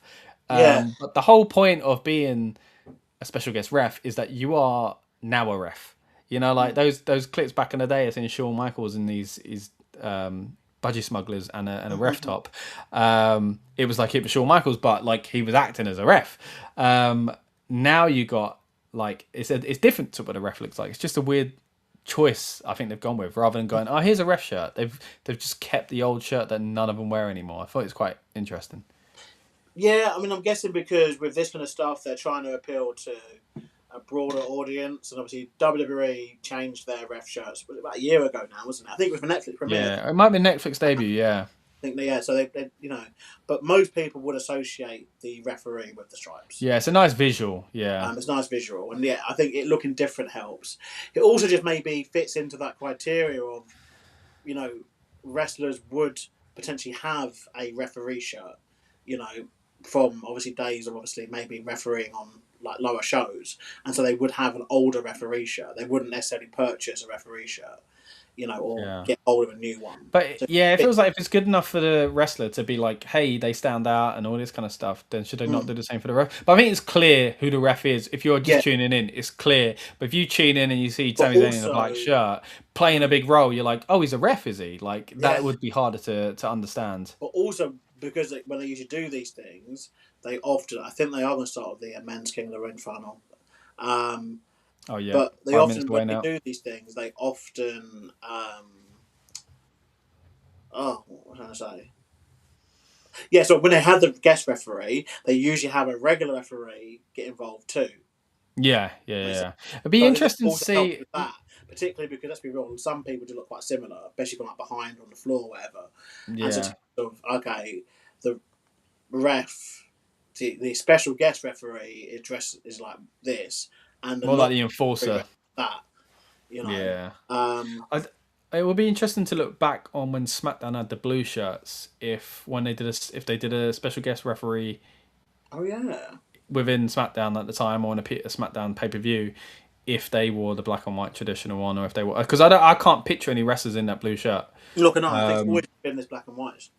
Unless they just happen to not have special guest referees on the SmackDown brand in that time. It's a possibility. Anyway, that brings us towards the end, guys. Thank you so much for tuning in. We're about 5 minutes away from the show kicking off. This has been your build-up show to Night of Champions. The idea of this is to get you hyped up and in the mood, so I hope you've done that. It's certainly got me interested in the card. As I say, 5 minutes away now. Looking forward to it. We will be back specifically and especially for SummerSlam content. As we say, it's about 5 weeks away now, and we like to go big for SummerSlam whenever we can, so really looking forward to that as well. Lucas, any points before we do get out of here? No, let's enjoy the show. And there's also in other unrelated news, hope that England win tonight. We top come on England. That's it. And hopefully by the time we do a SummerSlam where England are world champions, we'll leave that one there. Anyway, thanks for tuning in, guys, and enjoy Night of Champions. Cheers. Bye for now. Welcome to the Rebellious Noise Pro Wrestling channel. On this channel, we bring you some great content from inside and outside of the squared circle. We will go through and offer some in-depth analysis of the biggest events of the year, as well as bringing you exclusive interviews with some of the industry's biggest names. There will also be live show reviews, in-depth features, and podcasts. So make sure you give that subscribe button a slam so you don't miss any of the action.